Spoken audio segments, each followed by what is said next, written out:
Hey everybody, what's up? Trooper here, and we're back. We took last week off for Veterans Day, but we are back with yet another episode of Rift Talks. A lot to go over this week, actually. First, we're going to kick things off with a little bit of world coverage, talk about the finals because we didn't get to do that last week, obviously, and then I'm going to kind of sum up some of the main things that I wanted to hit on from the entire tournament in itself. From there, we're going to talk about the scouting grounds that just happened last weekend. So if you guys missed that, some pretty good League of Legends action, actually. I was surprised, but level of play is definitely there. Then we're going to get into 2020, the changes that we are expecting to see coming up. They've released kind of the preseason and how they're going to change things around and some key changes. So I'm going to go over some of the major things there and things to look out for, etc. Then, as always, we will get into hot takes. And, now with Worlds kind of being done and we're not spending 45 minutes an episode on the World Championship, we'll get back into a little bit of TFT. And, now it's obviously a brand new season there, brand new set of champions and classes and origins and all that sort of good stuff. So I'll give you guys some highlights. I'm not going to go over all of that in explicit detail. I assume you guys will have played at least a little bit or have looked through those patch notes and have gotten kind of familiar with all the new things. So I'm just going to really touch on some of the major things to look out for, as well as giving you some comp recommendations as always, so that if you do want to climb, I believe the new ranked patch for that will be dropping tomorrow. So if you want to be successful on that new ranked patch, I'll give you the insights to do that. But first things first, let's talk about the World Championship. So I guess I got to start off by just apologizing to FPX. I mean, I harped on them, I crapped on them the entire tournament. I did not necessarily think that they were that good. I think G2 did underperform in the final series, but you have to tip your hat to FPX. They played phenomenally, and they kind of really proved a lot of people, myself included, wrong. I think it is important to note that the meta really did fit them well. So if Doinb had to play a lot of traditional mages, skill shot mages, I don't think that they would have fared as well, but he was absolutely phenomenal on the champions that he's known for. The Nautilus, the Rise, like all these different things that he's so good at. He didn't even pull out the Scion, really, which is another champion that he's known for. So, that team, the way that they played together was really, really interesting. I think that Doinb might slightly have revolutionized how mid is played. Mid has always traditionally been like the hard carry of the team. You have your guys like Bjergsen, and back in the day it was like Froggen and XPeke, and you have Faker, and like you have all these guys who are known for just single-handedly taking over the game. But he kind of brought this style to League of Legends and showed that it can work, where the mid laner is more of a facilitator, where he's just shoving lane and constantly roaming with the jungle, going to gank top, going to gank bot, making plays all over the map. And, that is traditionally something that mids do. But generally, mids are more concerned with winning lane, establishing lane dominance, and then doing that. Whereas Doinb didn't really seem to care if his opponent was going to get an extra 10 CS or 15 CS. And that's really difficult to kind of play against, because when you're playing through your mind, you're like, okay, I'm going to let him roam. I'm going to get 3 waves. Like, guys don't die. And we come out on top in this trade. But somehow they would still get the kills.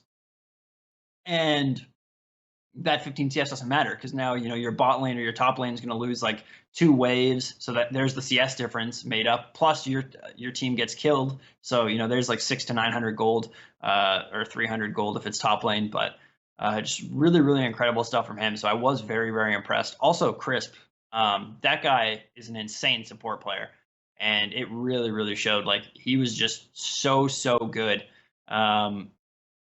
I don't know, like overall I was just super impressed. Tien did win the MVP, but I thought really Tien was kind of just facilitated by Doinb. Like, it wasn't like Tien was going around and making all these plays himself. They looked very team coordinated, and obviously we don't have the insight onto the comms and we don't know exactly who was calling it, but it did appear that Doinb is the one who's kind of running the show. But Tien did do a phenomenal job of just being where he needed to be, doing what he needed to do, and it really did make a massive difference. Like, Jankos was just completely neutralized. I think G2 got in their own head as well. I mean, you had all this time to prepare for the Nautilus. You pick Pyke, which was just absolutely atrocious. Like, that, I don't even want to get into that pick in too much detail, because I will be talking about it for 30 minutes. Like, I thought it was just an awful, awful decision. You can't shove lane. You're supposed to just roam around constantly. That wasn't really what Caps did or his play style. in terms of just allowing yourself to go down 50 CS in lane. Like it was just really, really bad. So I don't, with a full week, you'd think that they would have more time to prepare. Also, the inability for anybody on G2 to pull out the Qiyana with confidence really, really hurt them. That had to be a ban for them even when they had first pick, which is not traditional. And it's kind of really, it puts you in a really bad spot. So, banning it when the other team is first pick makes a lot of sense because she's very, very strong. But when you have to ban it as well, like that can really, really hurt you when one of the strongest champions in the meta isn't a champion that your team is comfortable playing and playing around. And it just, I don't know, that it really, really hurt them. And then, in game 3, they actually had a good draft, but I think they got into their own head with like the Gragas in terms of like, oh, we can pick it. Now we can get the Gragas Yasuo, or we can flex it into the jungle. And I just don't think that FPX cared if the Gragas was flexed. And, that's kind of like a trap that you can get into and pick ban is you can almost outthink yourself like, oh, we're going to pick this champion that we can flex. And they're not going to know where it's going and it's going to give us this edge. But sometimes the other team goes, okay, you have Gragas. We don't care. We don't care where you play it. And so the flex doesn't really have that effect that you want it to. But overall, I mean, 2 world championships in a row for China. The world championship is taking place in China next year. Obviously the story will be, can a Chinese team break the curse of, will a team that has the world championship on its home soil finally win worlds? Because that hasn't happened yet. G2 will be back for sure. I don't think that team is going anywhere. I think they'll be good next year, but will they be as good and as dominant as they were this year? It's hard to say. I mean, that was really Europe and the West's chance to win a world championship. And unfortunately, it didn't come together in the final moments. I mean, I think G2 definitely underperformed. FPX looked great in the final series. It's really, really tough in that situation. Really, really, really tough. But the whole World Championship was very exciting. We got a lot of good games. We got a lot of action. It's always it's in my opinion one of the, if not the best esports tournaments in any game over the course of an entire year. So kind of sad that it's over. Obviously, a lot of enjoyable weekends watching those games. But now all the teams can kind of take a break, gear up for 2020, and move on, I guess, especially North America. They're going to want to move on. Europe is obviously going to have a lot of remorse over that because it does feel like a lost opportunity. But with the World Championship kind of being done, it is kind of an interesting place to take a look at, the World Championship itself, how it works, the format, the meta we saw. So first thing that I want to address is just that this is the second World Championship where you had, I believe, only the second. It might be the third, but definitely the second World Championship where you have a champion that is 100% pick ban that Riot had just tinkered with before the World Championship. So obviously in this case it was Pantheon. Only got played in one game. Pantheon won that game, and every other game it was banned. So 120 games played over the group, like the play-in stage, the group stage, like the whole main event, and it was picked or banned in every single game. That is ridiculous. Like, that is absolutely ridiculous. I mean, Qiyana at 109, right up there. Xayah at 102. So you saw that those 3 champions were really, really the most played champions in the entire tournament. Now, Xayah was an interesting one. 61% win rate. Qiyana 56. I think, Qiyana was banned a lot, but she's a very, very risky champion in the sense that she's super strong. Like, if you play her in lane, she's really, really bad at level 1 because you actually need Q and W to play her correctly, right? You need to be able to get the elemental buff as well as you need to be able to take the buff for your Q so that it's not just like a bad skill shot essentially. So she's really, really weak levels 1 and 2, but then from level 3 on, she becomes this monster. She can roam, she can do a whole lot of damage. Obviously, her ultimate is just straight up broken around Dragon and Baron. But towards the end of the game, she really, really falls off. So you kind of have a limited time window to win with her. So that's why she was only 13 and 10, 56% win rate. The Syndra, who was picked or banned in 96 of the games, so 80% of the tournament, actually had a negative win rate.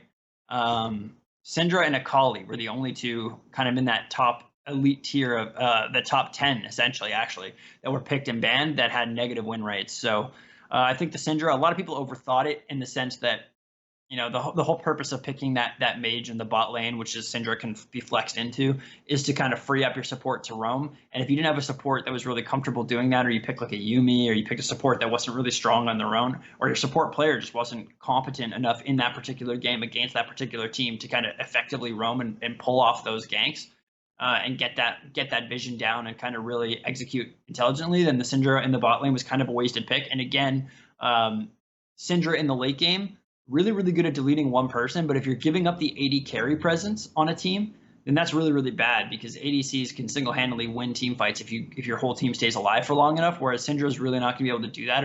Her sustained damage is kind of low. After you go through all of your spells, you do have that Q, which can do quite a bit of damage on the poke, but it's not going to be as consistent or as much damage as an ADC can provide. So I think that's kind of why you saw that.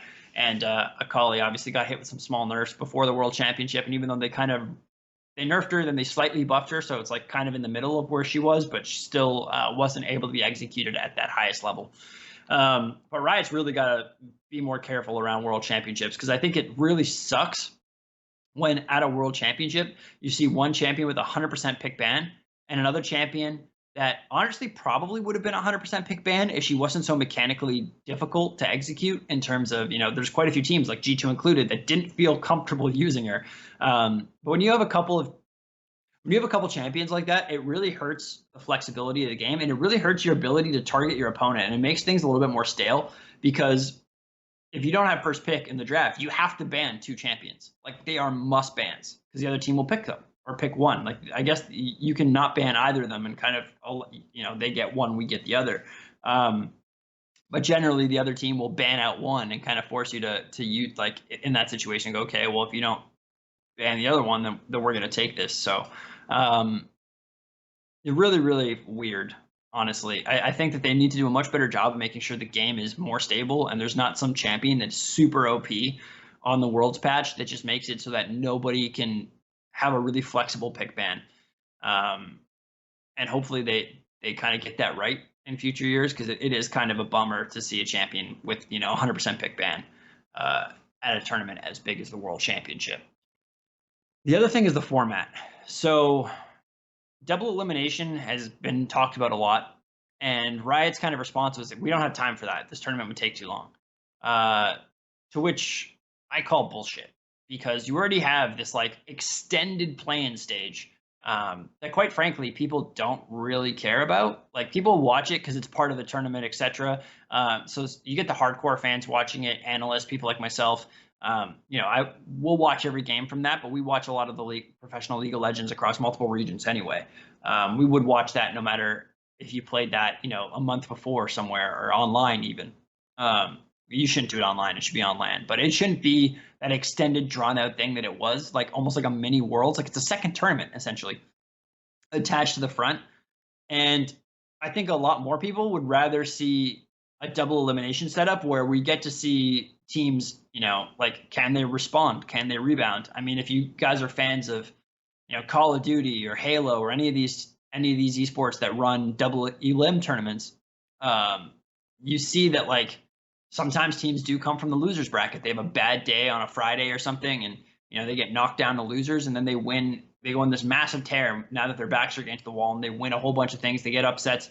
Makes for really exciting storylines, and it really does make it so that the best teams are alive. Like, you can't just have one bad series and get knocked out, one bad day and get knocked out. You have to perform consistently over the entire thing, and you have a couple of chances to kind of redeem yourself. So that is definitely something I want to see them introduce in the future years, because it really, really does suck to see a team where you're like, oh, this team is so good, but they just played this so poorly. I'm sure they would change things, and to have that team eliminated, and then you're just stuck in this world of what ifs and theory crafting, rather than allowing these teams to really fight it out and determine whether they are the best. So I think that's something that Riot should really seriously consider for the coming years. Set it up as double elim. This whole play-in stage thing can just be a completely separate thing. It doesn't need to take so long. It doesn't need to be such an extended tournament. It doesn't need to be attached right to the front of Worlds. You can give it some breathing room and give more time for the double elimination. And I mean, your tournament's already a month long. So even if it's like a month and a week, or two, like 6 weeks instead of 4 weeks, like, does that really matter? Personally, I don't think so. I think it's fine to run it like this. So anyway, in case anybody from Riot is listening, that is what I would suggest. Make it double elim. Increase the competitive integrity, because I know that's a word that Riot loves so much, or a phrase. Increase that and make it so that the best, all the teams really have a chance to prove where they fall. And one bad series or one terrible matchup where maybe you're the second best team in the tournament, but you played FPX. Like, how do we know that Invictus Gaming, for example, wasn't the second best team at this tournament, but they came top 4 because they played FPX in the semifinals? Just stuff like that. I think a lot of people would like to see sorted out, myself included. So hopefully that is something that they kind of change for next year and for the coming years, and we can get that double elim that we all want so much. But yeah, that pretty much covers it for Worlds. Like I said, great tournament overall. Obviously I did just have a couple things there that I wish were slightly different, but overall it was a fantastic month of League of Legends action. If you were a hardcore fan of the game, or even just a casual fan of the game, I'm sure you tuned into quite a few quite a few of those matches and really enjoyed them as I did. So overall, hats off to Riot for great production and a great tournament, and to all the teams and players that were involved. It was a really, really fun month of competitive League. But now for the scouting grounds. So in case you guys aren't familiar with this, basically Riot invites some of the top solo queue players, some collegiate players, basically a lot of the players who are considered very, very elite, but are not in the LCS, or some. I think a couple players from the academy did get invited, from who were cut from academy teams and stuff were invited. But essentially if you're on an LCS or an academy roster at the time of scouting grounds, you're not there. Kind of consider it like a combine, if you will, if you follow traditional sports. And they invited 20 players, and 10 of them get drafted. Overall, really, really good weekend of League. You got to see quite a few really cool, young names and talented players pop up. And the first thing, so like I said, there's 20 players, right? 4 in each role. And they they work with the coaches a little bit. Then the teams draft, like the coaching staffs draft teams from these 20 players. So kind of like an NBA draft or whatever it would be. And they make these 4 different teams, and then the 4 different teams have a little mini tournament. And then at the end, 10 players, so half of the players, 1 for each LCS team, except this year, Immortals actually sold their spots. So Evil Geniuses had 2, and Immortals didn't get anybody. They all get to pick a player. And that player, I think most of these players we're going to see on the academy teams. I don't think we're going to see any of these players in the LCS right away, except potentially 1 we'll get to in a second. But I don't think that, actually maybe 2. But I don't think we're going to see, most of these guys this year. But in a year or 2, these could be names to look out for. There was a lot of talent there this weekend. So, who won and all that stuff is kind of irrelevant. What matters more is who performed really well, who got drafted, and by what teams. So I'm not going to go through all 10 picks. The first thing I would like to note is that actually all 4 mid laners got drafted. So all 4 mid laners there are now on teams. And I think that speaks to A, the importance of mid, and B, the kind of shortage, weakness of the North American mid lane traditionally. And I think you're finally seeing LCS teams going, okay, we need to try and develop some mid lane talent, because this is ridiculous. Like, I think there's only 3 mid laners in the LCS that are, nationals, homegrown, so to speak. And even one of them isn't. It's Bjergsen, but he's gotten the, resident status. So everybody else is an import. And I think that just shows you how bad the mid lane scene is right now in North America, and how desperately we need to develop the talent. So with the first pick overall went to Evil Geniuses, obviously, as the newest team to the LCS.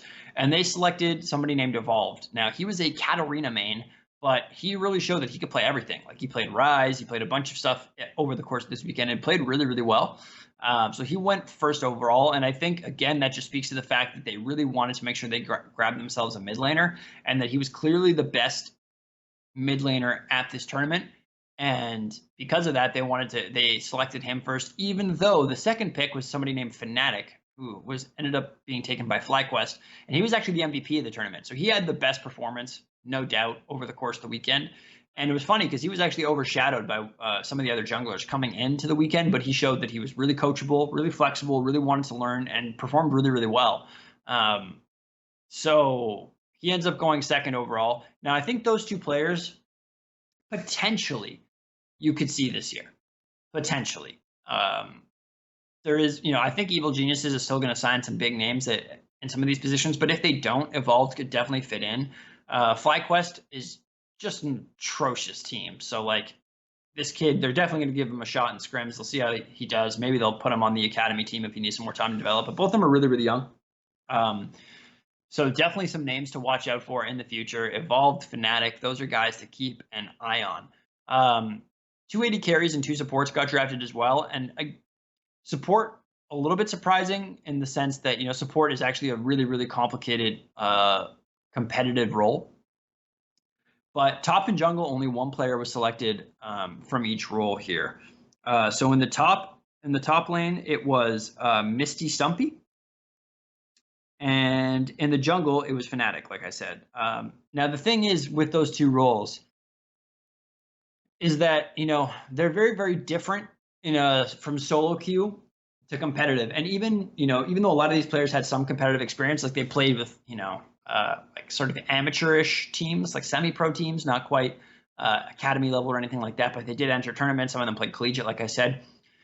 Every level of competitive, those lanes change so much, or those roles, change so much, because top lane, if you've played top lane in solo queue, it's called the island, right? You're just left there. Half the time the junglers don't come. If a jungler does come, it always seems to be the enemy jungler. And you're kind of just like left to your own devices. So, the only thing that really translates from solo queue to competitive in the top lane is your mechanics and your ability to win that lane. And how well you can keep up, how well you can press an advantage, how hard you can punish an enemy top laner and require a jungler to come. The difference is that in the solo queue scene, a lot of the times the jungler will go, oh, I'm required to go top lane to save that lane. Nah, I'm not going to bother. Competitive, that is going to happen. The other big thing is that as a top laner, a lot of the time you are susceptible to 3-man dives. Whenever like in solo queue, you can just kind of farm under tower, right? You can be safe, and that's fine. In competitive, if you're doing that, the mid laner on the other team is going to shove his wave in. Him and the jungler are going to come up top through your tri-bush, and they're going to come kill you, and they're going to dive you under that tower, and it's going to be a bad time. You're going to miss multiple waves. You might have to TP back, and if you TP back, they might just dive you again if they can, especially if they didn't take that much damage. So it's a really, really complicated role. And then jungle, obviously, like you have to be everywhere. You have to know how the competitive game works. Like it's really, really complicated and different at a pro level, especially because, in solo queue, a lot of times people just make glaring errors where you can just go punish them for it. But as you get higher and higher in level to something like the LCS, that's far less likely. There's not going to be a lane that just makes a terrible mistake and just allows you to kind of come in and punish that so freely. So as a result, it's a really, really different role. And it kind of makes sense that they didn't really draft people from that role specifically for that reason. Like it's too difficult to know how well this person is going to be able to adapt to such a completely different skill set that's required. So yeah, I mean, mid, very mechanical role. That's what it really comes down to. Obviously, all the mid laners there were very mechanically gifted, so they all get drafted. AD carry, very mechanical role. Team fighting is kind of the same. You're not really forced or expected to do too much different, so that all makes sense. And yeah, so those are the 2 names I really wanted to focus on. Fnatic, Evolved. Make sure you guys keep your eyes out for them. They might make an appearance this year in the LCS, but I think far more likely is that we will see them in 2021. Maybe not with these respective teams, but with definitely some teams. So yeah, Scouting Grounds. That pretty much covers that. If you guys missed it and you are interested, I do recommend going on to YouTube. You can find the VODs, LOL Esports. They have all of the VODs there already. So go check that out if you have not seen it. All right. So now to get into the good stuff, the changes for 2020. There's a lot that's changing. So I'm going to kind of go over this like piece by piece and kind of give you guys a quick breakdown on what to expect. So the first thing is the dragons. Anybody who's played League of Legends this year knows that the dragons there's a couple dragons that just aren't very good, right? Like the Cloud Drake, who cares, really? Like if you're down in a game, you're not going to go fight for a Cloud Drake. Like you just don't need it. It doesn't matter. It's kind of irrelevant. Mountain is great if you're ahead. If you're really far behind, Mountain is useless. You're not sieging, you're not taking neutral objectives. So Mountain really isn't that helpful to you. Infernal, fantastic dragon, by far the best one. And then Ocean can be good. It's really good if you get an early Ocean for landing phase, as well as if you're running a poke comp. Then the Ocean drag can be really, really strong as well, because you can poke, send some skill shots in, get into little skirmishes, back off, wait for the next minion wave. All of a sudden you're healing up, you're getting your mana back, and the other team is just kind of, it's like a war of attrition style. This year they've kind of changed it. So the first thing is that the first really big thing I should mention before we get into like what these different dragons are going to do now is that the dragon, like the third dragon of the game, will actually completely change the map. Not completely, but alter the map. The 4 different dragons are all going to affect the map in the same sort of places. So right outside the dragon pit, there's going to be some changes, and the dragon pit itself will slightly change, as well as around the jungle buff, so red and blue buff. That's going to be where you see these changes. So Infernal is going to cause some additional pathways and holes to open up. Dragon buff is going to be bigger. There's, instead of 1 entrance to red and blue, there's going to be 3. Ocean has a couple of extra bushes, 1 in front of the dragon pit, 1 in the dragon pit, and 1 kind of right like between red buff and Krugs. The Cloud Drake is going to create some like wind tunnels, I guess is the best way to say it, where you can like you get a speed buff walking around, and that's going to be in a circle around the red buff and blue buff, as well as the dragon itself. And then the Mountain Drag is going to kind of cause some extra rocks to spawn. So on both sides, so like the walkway from red into the river, there's going to be a rock there, and the walkway from red to Krugs, there's going to be a rock there. So it's going to be two walkways now instead of 1. You can kind of do some cool stuff with Fog of War, or makes it easier to like do something like a Kiana ult. Like Kiana's loving that, the Mountain Drag for sure. So that's how the map is going to change. And like I said, so first 2 dragons random, third dragon random, but every dragon after the third dragon will be the same as the third dragon. So there what you're getting. Now the buffs are a lot better. So Ocean is the same thing. Regenerate missing health. Infernal, same thing. Increased AD or AP. Adaptive. Cloud is a lot better. Now you gain CDR for your ult, which is really, really big, especially for comps that like run heavy ult engages. I mean, you almost always want all of your ultimates up for a team fight, but like if you have something like a Malphite or an Amumu or a Kiana, something that really likes to start fights with the ultimate, a Nautilus even, that dragon is going to be really, really good because it's going to reduce the amount of time that you have to wait between fights. You can pick fights more consistently, and I think it's going to actually increase the speed of the game, which is fantastic. Excuse me. The last thing is the Mountain Drag. You're going to get increased armor and MR. So again, really, really, really good. And another cool thing is that now if you get 4 dragons, right, you're going to get something called a Dragon Soul. And it's going to be based on the dragon that you get the most of.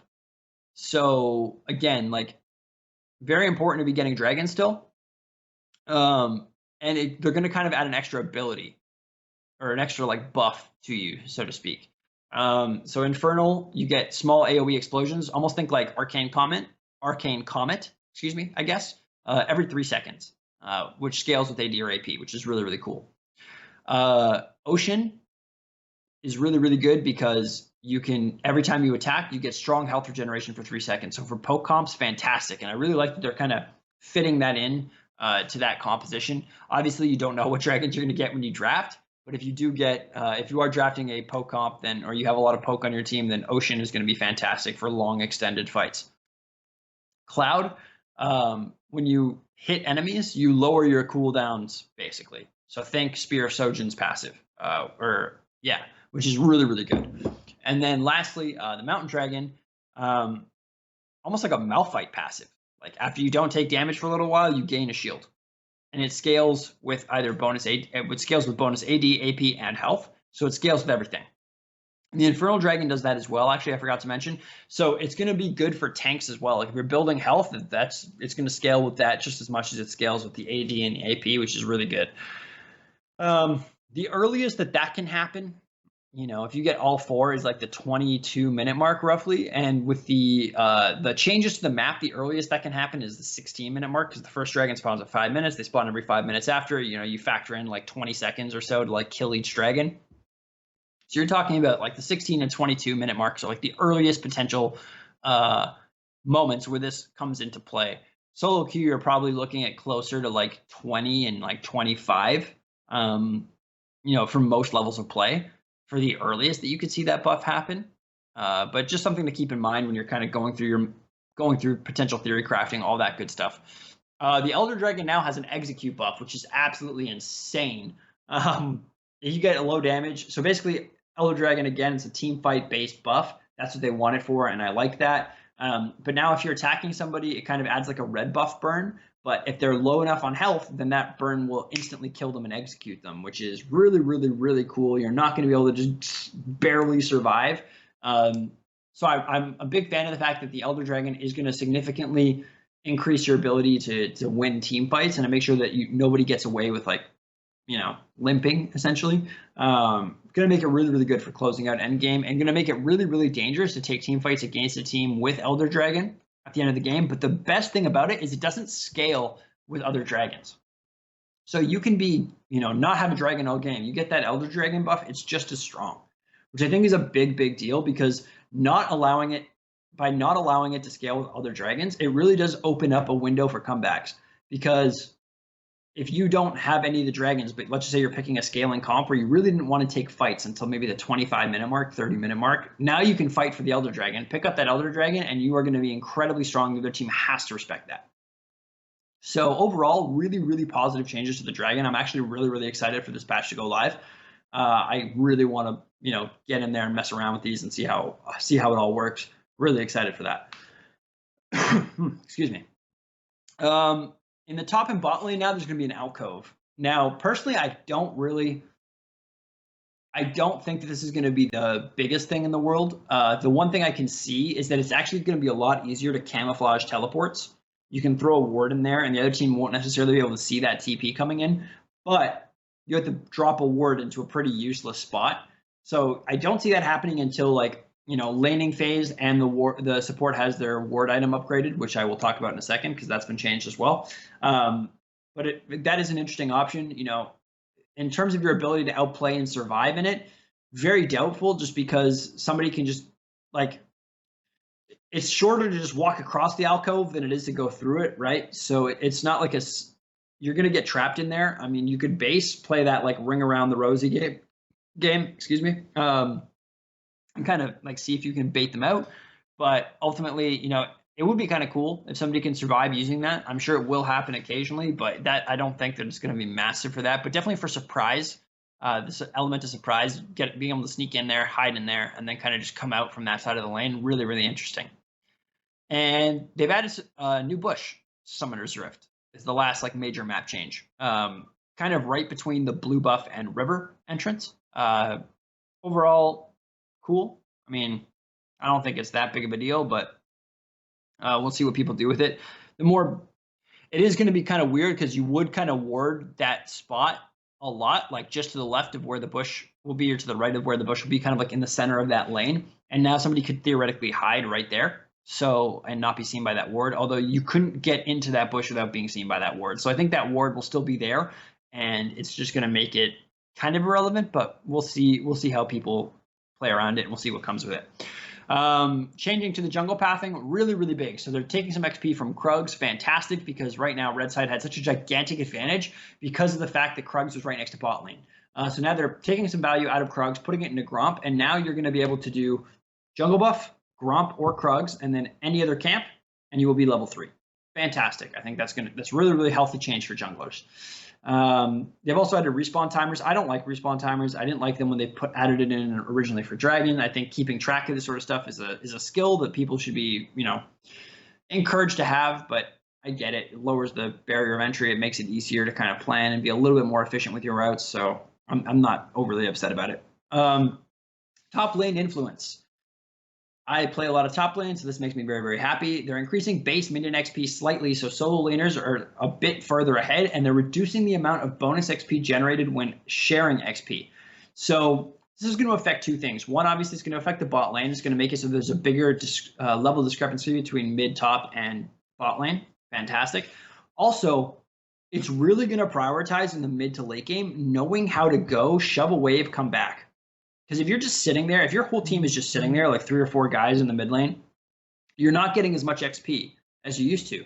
So you're going to level really, really slowly, especially compared to somebody who's going to the solo lane, shoving the wave, getting all that, a little bit of extra bonus XP and leveling up faster. I think being aware of that and knowing how to utilize that, like obviously at pro level, that's not really a thing. But if you're a solo queue player and that's something you find yourself doing a lot, like, hey, we're all just, 4 guys just sitting mid, not doing much, like you really need to become efficient at jungle going to farm the jungle, solo laners, going to farm top and bot really quick, coming back, your bot lane sitting in the mid lane, and then kind of all regrouping. So going out, shoving the waves, coming back, forcing something. You don't want to just be sitting there taking wave after wave after wave with 4 or 5 guys because it's really not going to be helpful. And if the other team is managing their waves better on the map and getting more solo at lane XP, they're going to outscale you just based on levels, and you're going to lose the game.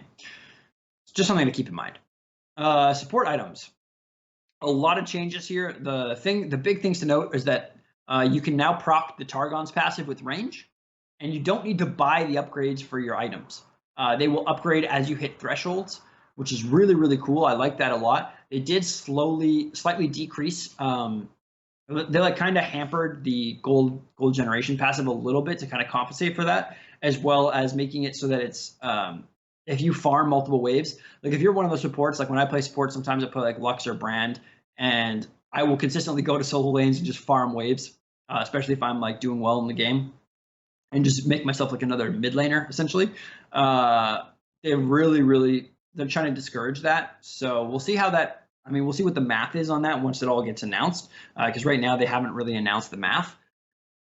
But I think that will probably be healthy overall. And now once you max out the item, you're no longer getting the gold generation passive at all. But the fact that you don't have to spend 1,500 gold on your first, like on just leveling up your support item, and you can just go right into your first actual item, I think is really, really healthy. Really, really good. So I'm sure support mains everywhere are rejoicing. Lethality. They basically just wanted to add a couple more options there, which I think is good. You were seeing the same lethality options like Duskblade, Ghostblade, like that stuff. Those were basically the 2 that everybody was picking. So they're kind of adding more now, which I think is really, really good, and kind of changing some of the passives. And like Edge of Night basically now has a Banshee's Veil. Super, super awesome. Really excited to see that. And it should kind of create a little bit more variety in those builds. But they are trying to prevent people from going full lethality unless you're playing like really, really squishy teams against really, really squishy teams. Otherwise, it'll still be more beneficial to just build flat AD after you get a couple of lethality items. Spear of Shojin. I'm very sad about this, but it is going to be gone. So obviously this was a ridiculous item, especially on people like Renekton, who I used it on the most, or Riven or something like that. Like you pop your ult, you just pop a bunch of spells, and all of a sudden, like your spells are on no cooldown whatsoever. You're attacking, and it's just, you feel really, really ridiculously strong.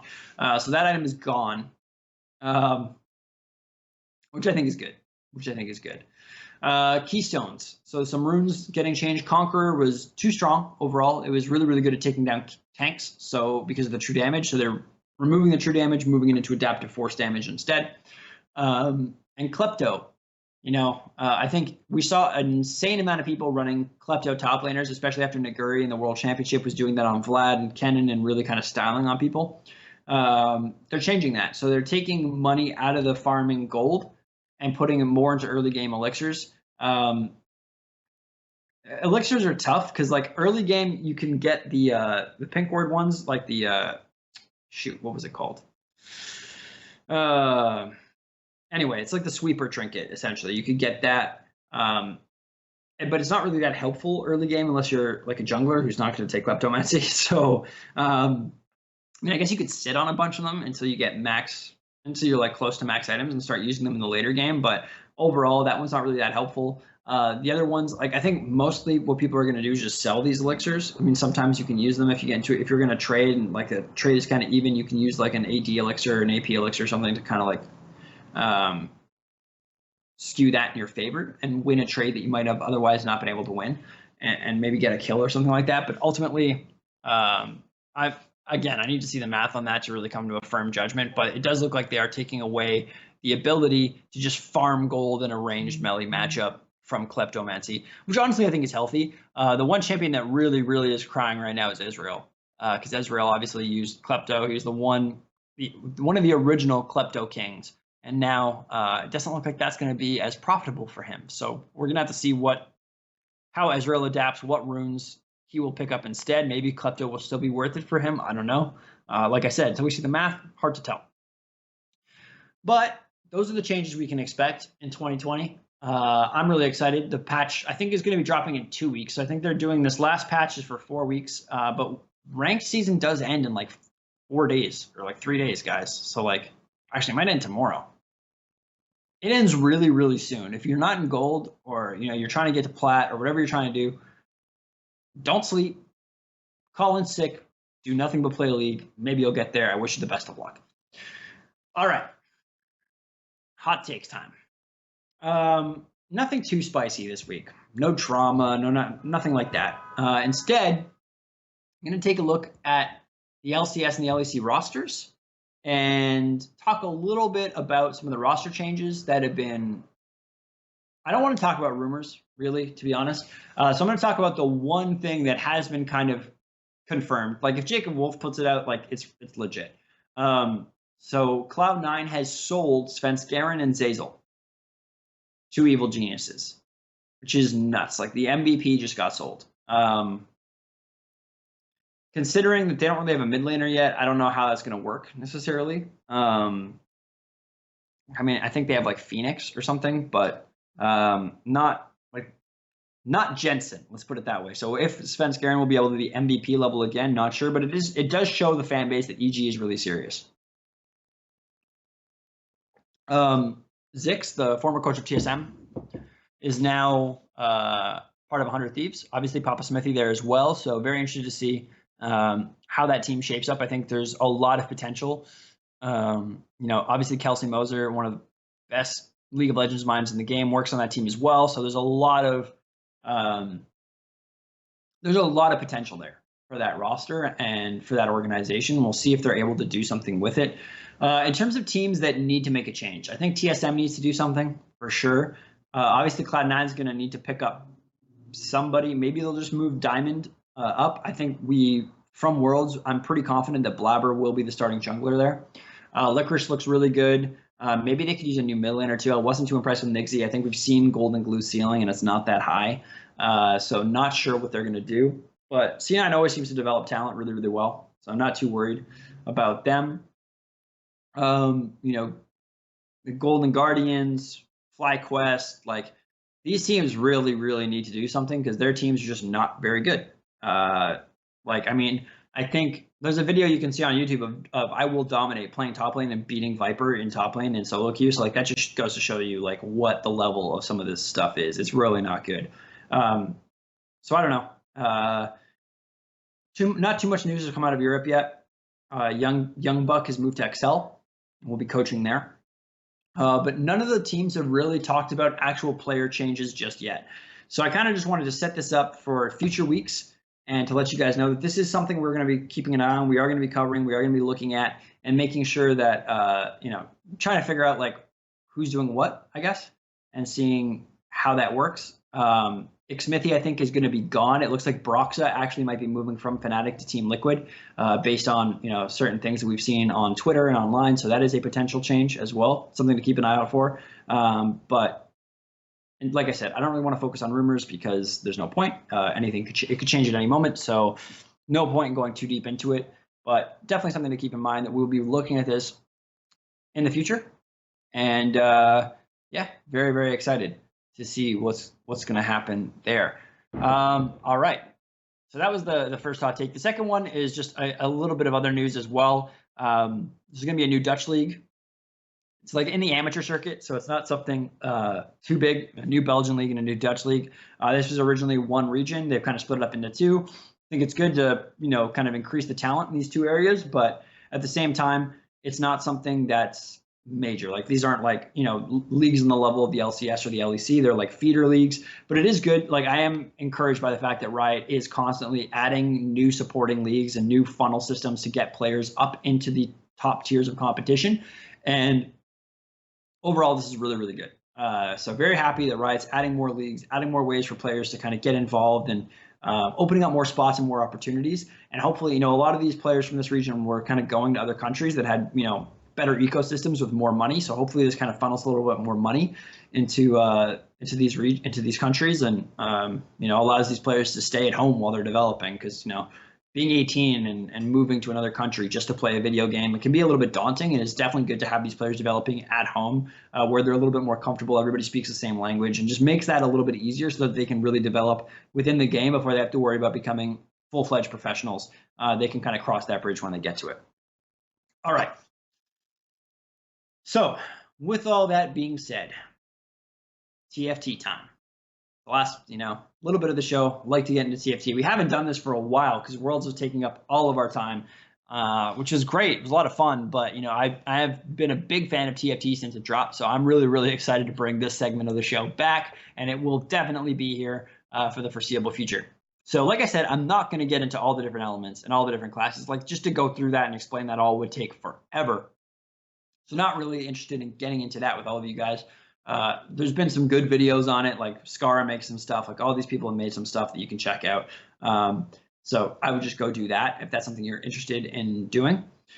What I will talk about instead is some of the major changes to how the game itself works. So first, the elemental boards, much like the dragons, like you can see Riot was like really feeling this elemental thing.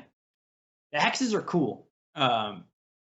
Because from a number of reasons. One, there's a spot there's going to be one and then two spots on the board that you want to have your characters on, right? And that spot is completely random every single game. It's the same for everybody in the game, so that's really good. It keeps it consistent. But because it's random every single game, like, it's not going to be like last season where based on the comp you ran this very specific layout of your board that was most optimal. That's not going to be the case anymore. That's not going to be how it works. They also got rid of Hextech, thank Jesus. So that class is gone. There's no more like disabling items, which is a really unfun and I think just quite frankly unpopular mechanic. So kudos to Riot for kind of taking the hints from the community that sucked and removing that entirely from the game. But layouts now are going to be different every game. You're going to have to be smart and kind of adapt to where that hex is and play around it. Board size. So now there's actually bigger, like, you instead of 3 rows of potential champions, you have 4. So you can lay out your champions. There's more depth to how you lay out your comp, right? Really, really good. Early damage slightly reduced, early damage slightly reduced, and later damage slightly increased. Again, like I might be alone on this one, but I would prefer the damage to just be reduced across the board, because I do think that you want to have as much time as possible to pivot and as much time as possible to make changes and to kind of theory craft, which when you lose like 10 to 20 health in a turn towards the end of the game, like, it can be really, really tough to do that if you don't have a good start. So anyway, I'm probably alone on that though, or, in a small minority. Let's see. They've changed some stuff, like some small stuff that I don't really want to get into all the small stuff too much. Next patch notes, I'll get into it a lot more detail. They have changed the mana generation. So 1-star champions are going to regenerate mana a little bit faster. 2-star champions are going to stay the same. And 3-star champions are going to regenerate mana a little bit faster on attacks. But all mana at all levels, mana being generated from taking damage, it's going to be slightly less. I think that's like a fair balance. You shouldn't necessarily your tank shouldn't get rewarded for getting attacked by everybody. And just like, people would do that with Cho'Gath before. They put him up front. He's going to get attacked by everybody, but that's going to make sure he gets his ult off. Same with like Sejuani or like Kennen. That's why the Kennen GA build, putting him right up front, was so popular, because he's going to take all this damage. He's going to pop his ult. GA is going to pop, and then he's going to come back and, maybe he can get a second ult off now that nobody's focusing him. So it's kind of ridiculous. So I like that tweak overall, for sure. Item changes. Now, the recipes all obviously got changed with the spatula to reflect the new origins and the new classes. That should be fairly intuitive. There are lots of item guides and stuff like that out there that walk you guys through how to build everything. It's not something I'm going to get into. What I am going to get into is how they tuned some of the existing items, because I think, honestly, they did a fantastic job on this. So spatula items don't grant double anymore, but they did increase the power of the Chain Vest and the Negatron Cloak on their own. So instead of providing 20 of a defensive stat, they now provide 25. Death Cap provides 75% ability power, so that's a 50% increase because it used to provide 50% ability power, so that's a a big increase there. Dragon Claw only does 50% MR now instead of 75%. Thank Jesus, because that was such an annoying item. Giant Slayer, they did nerf, so it went from 5% max health, true, to 8% current health, physical. Massive, massive nerf. That item was way too strong at the end of the last few games. Really, really good. Hand of Justice, they gave a slight buff. Onyx Spark, they nerfed slightly. Luden's Echo, they nerfed slightly, which is good, and it's always going to go off, so it'll bounce to somebody, which is good. Runaan's Hurricane, kind of, they made it more of a late game item because they actually took off how much the bolts do. Like instead of 75% damage, it's only 60, but it now gives an additional bolt per copy on a champion. So building multiple of them might still be really, really good. And Thief's Gloves, they increase the levels of items when you're like the power level of the items that you get at levels 8 and 9. So that's really, really late game. I'm totally okay with that. It was really, really busted at the beginning. They changed it. It felt really underwhelming. Now it feels good. The one thing I want to talk about a little bit, just to kind of wrap this up, is I like that, with the new classes, they really did make it so that you have to pay attention to what other people are building. Now, the one thing that they haven't made easy is to check out what other people are building. I'm going to keep saying this until they do it. I think there needs to be a tab. Like you need to be able to hit tab, just like in League of Legends, see what everyone's items are. You need to be able to hit tab, see what everyone's champions are, maybe have the synergies right there. So you can kind of see what's being built, what's not being built, what things should I go for? Like, oh, like 4 different people building mages. Maybe I should build Mystic, get that MR going, right? Like you need to be able to think about that and to have to cycle through all the players. Like, yeah, you can do it, but A, it's not fun to have to like scroll through everything really quick. And B, it's kind of like difficult to keep track of all that while you're trying to look at the champions that you have and build your board, etc. It's a lot easier, I think, especially because it's so dynamic, right? People can change their comps all the time. I don't see why there's why there isn't a tab menu, and that needs to be a feature that they install ASAP Rocky.